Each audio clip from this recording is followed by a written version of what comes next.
Wonderful. So, Dave, thank you so much for being here today. And we would like to get to know you. So, please introduce yourself, and we're looking forward to learn more about your alignment canvas. Happy to. So, hello, nice to meet people. My name is Dave Jarman. I'm an associate professor of innovation and entrepreneurship at the University of Bristol in the UK.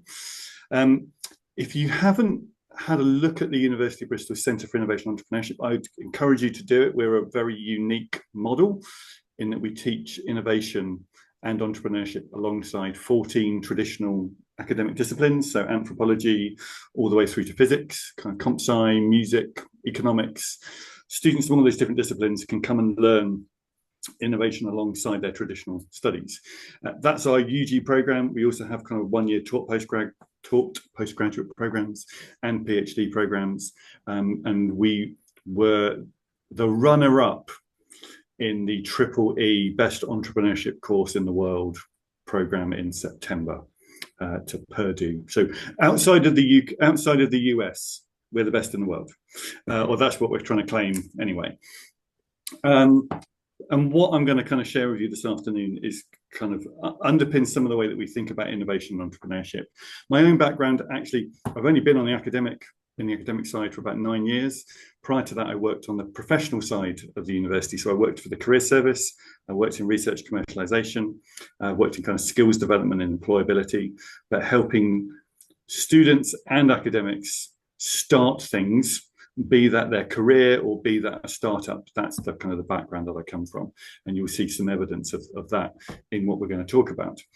And I'm happy to be interrupted at any stage. We're a select band. What I've tried to develop is, I think, a practical tool that I can use in teaching and coaching that I hope is also of use to the kind of life design community, but it emerged out of entrepreneurship coaching. So if I can just make sure that I'm on the right screen. I will just warn everybody that this is very much a work in progress. So it is absolutely under development. There are some rough edges, and I'd be very curious about people's kind of reactions and responses and feedback on it. I'm going to outline a few of the starting points that led up to its development, because I think they're rather helpful. Often when I'm teaching entrepreneurship, we have a long conversation with students about what is a good idea. And we often come back to the sort of the classic trifecta of, well, is it desirable, feasible, and viable? You know, are there enough people that want it more than the thing that they have? Does it actually work? Does it work better than the things that we already have? And is there an economic case for doing so? It doesn't have to make huge profit, but it has to make enough money to keep it going and not just become an expensive hobby. But that doesn't really feel like all of the criteria that we'd really want to apply. So for a few years, I always included this slide, a sort of, I'm sure there are global equivalents to the sort of Dragon's Den, Shark Tank phenomena. I've met a lot of venture capitalists and investors, and they always tell me that they don't really invest in the idea. They actually invest in the people. What they're looking for is authenticity and credibility.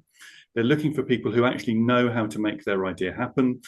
One expression that I used to hear again and again is that I'm looking for people who are willing to run through walls to make this happen. So actually, they're looking for people who are really individually aligned with making that idea happen and have a real sort of passion and purpose about it. And then I met this chap. So this is a Bristol-based entrepreneur called Tom Savage.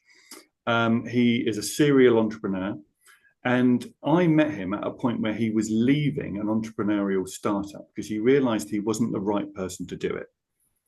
That actually the thing that he had hoped to start, when he went out to the market and said, you know, would you be interested in this idea?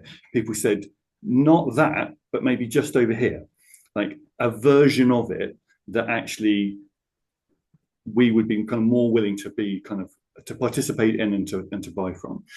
And he followed those pivots, as you know, many good entrepreneurs do, and he realized that actually the thing that he'd pivoted to, he didn't care about. He wasn't interested, and he didn't have the skill set for. And he realized quite quickly that actually he was the wrong person to be in charge. So he was able to keep his role on the board of directors, but he was able to not to be the CEO anymore. They brought another CEO in who was a better fit, and that business is still going strong. And it was in that conversation with Tom that he also mentioned that he spoke to a lot of other entrepreneurs who'd all had similar experiences. And some of them were running businesses that actually they shouldn't still be running. A lot of entrepreneurial founders were really uncomfortable running something either that had pivoted away from their vision or had grown to a scale that they didn't have the skill set for. They were good when it was 5 to 15 people scrapping it out, making it all happen, operating, really kind of by the seat of their pants. And when it all got to a sort of stable, bureaucratic kind of whole, he didn't care anymore. And he realized he was the wrong person. So it led to these questions about, even if it is a good idea that you've come up with, are you actually the right person to do it? And if you're the right person to start it, are you actually the right person to continue it over time? Maybe actually there are other people. Maybe this isn't part of, your life. Maybe you're a good starter of things, but not a good maintainer of things. I personally can empathize with that. I'm good at starting new projects and not very good at finishing them necessarily.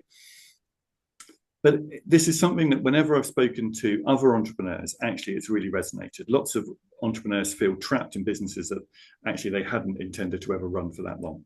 And actually a lot of the better ones find a way to escape and start the next thing.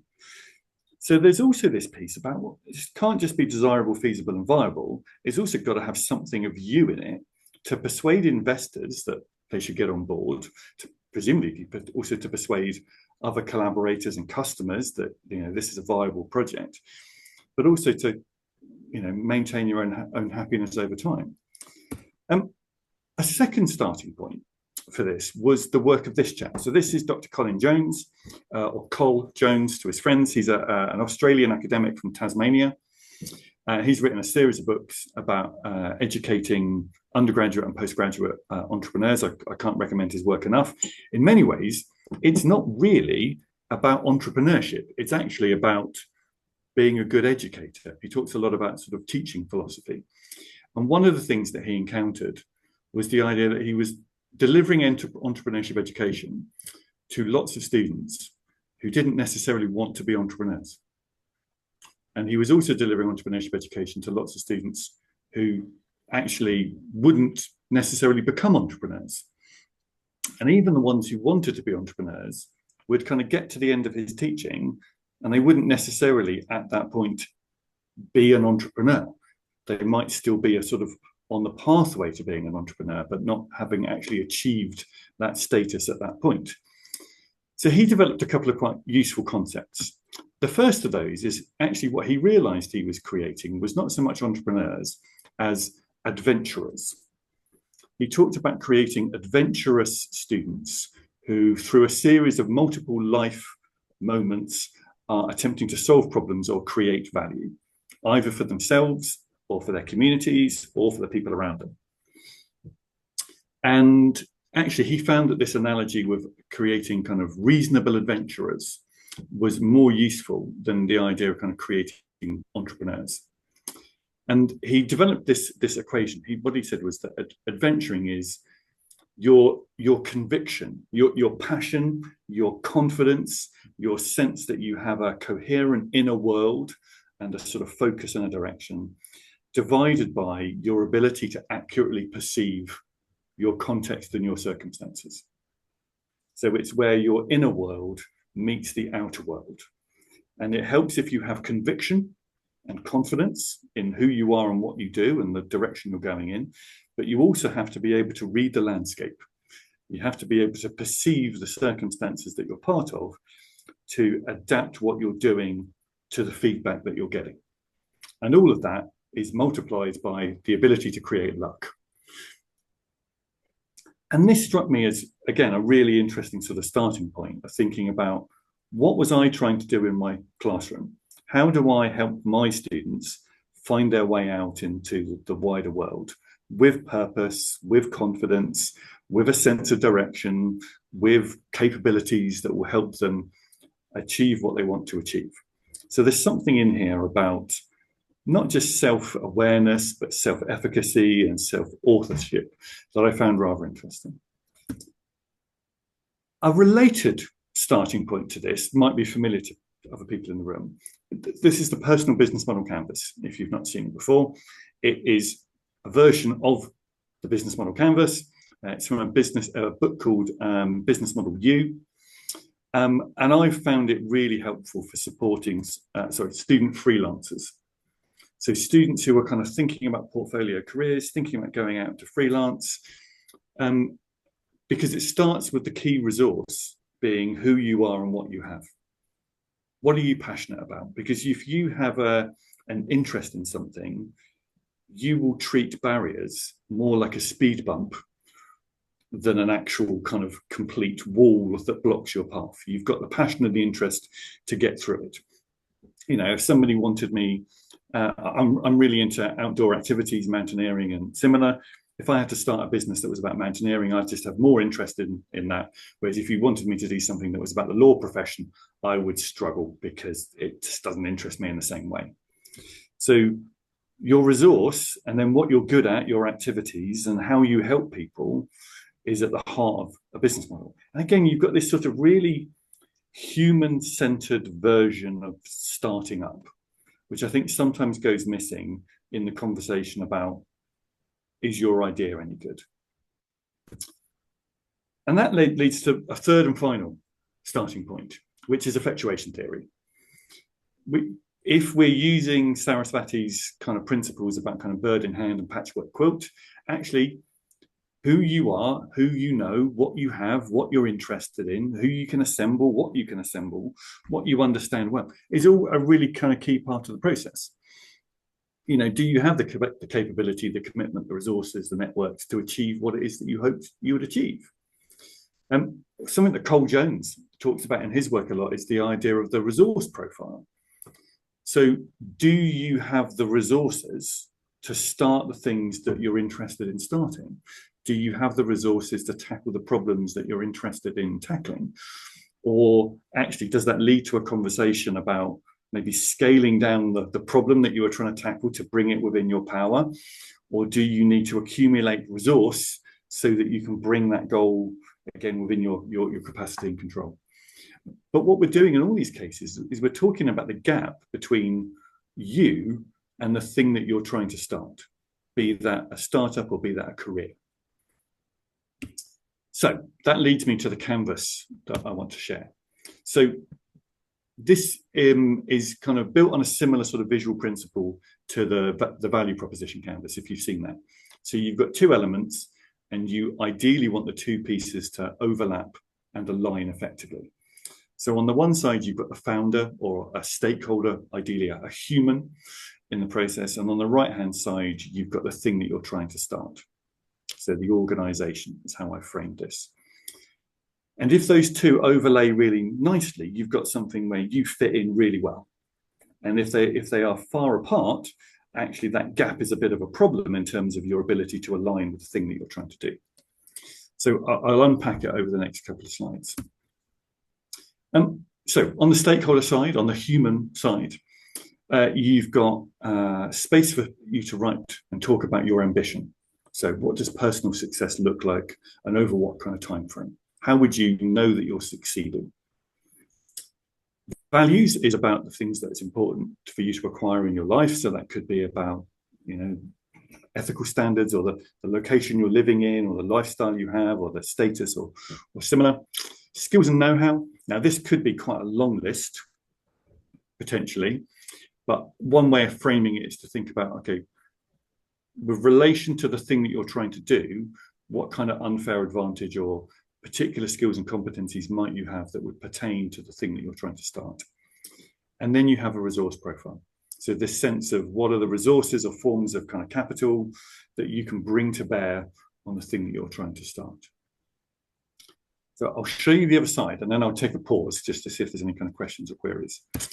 So, well, actually, there's one more piece before I show the other side, which was around this idea of skills and competencies and domain knowledge as a kind of unfair advantage. So this is drawn from a UK startup accelerator program called Entrepreneur First. And they talk about what they're looking for in founders as being edge. So this idea of not just having a skill set, but also having an understanding of the domain, the problem that you're solving. And again, not just having kind of domain knowledge, but also having the skills to do something about it. And if you can find that fit, actually you're onto something really compelling. And then we have the organization side. So this is the thing that you're trying to start up. So this could be a startup. Equally, it could be an organization that you're thinking of joining in some way, shape, or form. So what's the vision for that organization? What are its principles or standards that form part of its mission? What critical competencies do they need to be successful over time? What do they need to be good at? And then also, what resource requirements do they have? Or sometimes in startup, we might refer to this as burn rate. How quickly are you going to go through the resources en route to the goal? And hopefully what you can see emerging here are kind of two parts that have a sense of overlay between them. But I will pause there for a second if there are any questions or queries about any of those starting points or any of my initial framing. No question, just remark, but we can talk about that later from my side. Any questions from the others? Not yet, so just go through. Not at this point, that's fine. Discussing them later. Thank you, Dave. So one of the use cases for this canvas would be to have a conversation about founder alignment. Could every member of a founding team use just this side of the canvas to talk about their ambitions, their values, their skills and know-how, and their resources? It would be an interesting exercise in pooling what they know. It would also be an interesting comparison to see if their ambitions or their values, for example, are pulling in different directions. Actually, if one would-be founder's ambition is a sort of a small team running a lifestyle business, and another founder is thinking, I want to start a growth enterprise, and I want us to be 150 people in 2 years' time, we're starting to tease out some potential misalignments. Similarly, if values are pulling in different directions, that's a useful thing to know. You know, founders do disagree and fall out. Actually, teasing that out at an early stage feels like quite a useful conversation to have. A second use case is to think about what is it that our startup requires. This thing that I'm thinking of starting, actually, how are we measuring that we're achieving the vision? How are we describing our values and our mission that makes us different to other organizations? You know, what are the competencies that we need and how do we structure those? How much resource have we got and how long is it going to last us? And again, a useful set of conversations in an emerging venture for thinking about requirements. But one of the more interesting use cases, I think, is the idea of a bit of gap analysis. So how well do the ambitions and the values that each of your kind of stakeholders, your founding team, how do they map onto what it is that you're starting? We've all at different points worked in organizations where we found that we were an ill-fitting peg in a hole, that we didn't feel like what the organization was trying to do was what we were trying to do. So actually, is this also a way of kind of teasing that out? Either thinking about an organization that you might join, but also thinking about an organization that you might start. So is there already a misalignment between who you are and what this thing is trying to do? Another part of that analysis is also, and this is the one that actually I found the most use out of in my classrooms, is the gap between the skills and know-how that the team has and the resources that the team has and what the startup requires. So we often find teams that go, oh, we don't have all the skills that we need. We need a technical founder to bring in to do the things that we don't know how to do, or we need a marketing or a sales specialist or an expert in a given field. We also find that lots of startups don't have the resources that they would like. You know, we know we need £100,000 to get this thing off the ground. We don't have £100,000. So where do we get it from? And that is, again, it's a useful thing to know early on in proceedings, that there are these gaps between what you're hoping to do and who you are and what you have. Which leads us to some interesting additional use cases. So if you realized that you didn't have all the skills and know-how in the founding team to fulfill the critical competencies, You could hire somebody else. You could bring somebody in. The issue here is that that individual doesn't just come with skills and know-how. They also come with ambitions and values. I'm not sure if this, I'm curious to see if this joke works in other languages, but a good colleague of mine often describes in startup teams, it's sometimes better to have a hole in the team than an arsehole in the team. Yes, it clearly did work. Right, good. So sometimes you hire somebody for skill, but you get a personality that just tears the team apart. You get somebody whose vision and ambition and values are just a clash with the culture, and you wish you hadn't hired them, and it would have been better not to have them. So actually, it's a kind of an interesting way of thinking about not just what we need, but some of the surrounding context as well. Similarly, so you get that clash between, say, kind of values. Another way of thinking about this is thinking about seeking investment. So maybe you've identified that you don't have all the resources that you need. So you think, right, well, I'm going to get an investor on board who's going to bring some money. That investor isn't just bringing money. They might be bringing useful skills and know-how, but they might also be bringing ambitions and values that, again, clash with you and what you're trying to start up. So I've on numerous occasions talked to founders who've said, actually, we've got an investor who isn't interested in what we're trying to do. They're just interested in getting their money back. You know, maybe they are trying to make this startup go at twice the speed it should. And we're all getting burnt out in the process. So again, you've got this sort of clash that emerges out of that gap analysis. Another use case is just thinking about how you scale up over time. So sometimes in startup, we talk about, you know, the first mile, the second mile, the third mile. Actually, what is it that you need at each of those stages? You know, actually, can you start to use this model to think about these are the skills and know-how, these are the resource requirements we need at this stage, but that's going to be different at the next stage. Maybe the ambitions and the values tier up over time. That, you know, the first mile was, you know, 1 to 25 people up to a certain amount of revenue, but actually that changes in the second mile, it changes again in the third mile, and it's just a way of thinking it through. So we identified a bunch of kind of uses for this in the initial kind of conversations. So it's an exercise for founding teams at startup to compare notes with each other.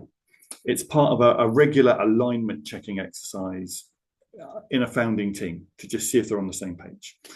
It's a way of identifying gaps in a team. It's a way of selecting the right people to join the team and maybe thinking about your interview process so that you're not just asking for skills, you're asking people about their ambitions and their values as well. It's also similar for kind of seeking investment. We're not just going to take the first person who's got money who turns up. We're going to have to make sure they've got the right values. If you are onboarding other kind of directors or stakeholders, again, you might use it to sort of check in against the skills and the values and the ambitions that people have. It helps you think about how you're going to scale up over time.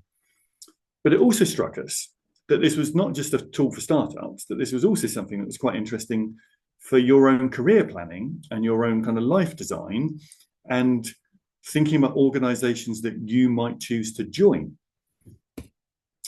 So it's a kind of heuristic tool that helps us in prognosis and diagnosis of problems. It helps spot things early, and it kind of cues up the idea of a kind of a useful conversation. It doesn't provide solutions. That's what we are kind of conscious of. It doesn't solve those things, but it sort of teases them out into the open for a conversation. And as one of my kind of early interviews, who was an alumnus of this centre who's gone on to found a business, Jack, said, what happens if we do find misalignment? It's an opportunity for a conversation. It doesn't solve it, but you now know about it and you're not pretending it's not there and you're not ignorant that there is this underlying tension that you might not otherwise have known about. A colleague is a chartered psychologist and provides a lot of freelance support to startup founding teams. And he was saying, well, actually, look, all of these are kind of existing heuristics that we would have conversations about in founding teams. it just makes it more deliberate. It brings it out into the open. It gives us a framework that we find useful to talk about. And as another former colleague of mine said, everything in startup is a compromise. All those conversations in teams are always a compromise. Anything that helps us make that more obvious to people is just helpful. But that leads us to this other use case, which is, in a sense, one of the key reasons why I'm kind of talking to this particular group, is that we think it's also useful thinking about joining other people's organizations. We think it's useful thinking about other projects that you might undertake. How well do you fit with that thing that you are thinking of joining? Just because your skills and know-how look like a really good fit with a job description, that doesn't mean that your values align. That doesn't mean that your ambitions align. Doesn't mean that actually your resources align. But actually, by using the canvas and mapping on the organization you're thinking of joining as best you can understand it, and your own ambitions and values and skills and resources, again, it might help you think about, is that the sort of thing I want to do? Or even help you to kind of develop questions to ask the interviewer in the interview and to think that process through. So in a sense, my question to this audience is, having unpacked this particular Canvas process, I'm curious as to your thoughts about whether this aligns with Life Design's ability to promote self-efficacy, to promote resilience, and to promote clarity of direction. And that could be a no, it could be a yes. Equally, are there things that we could be doing in the model that would make it do it better? Be interested in all of that. And as I said, it is a work in progress, and I would love to hear your thoughts and observations about it. And if I forget to share it later, that's my email address. Super. Thank you very much, Dave. I stop the taping now.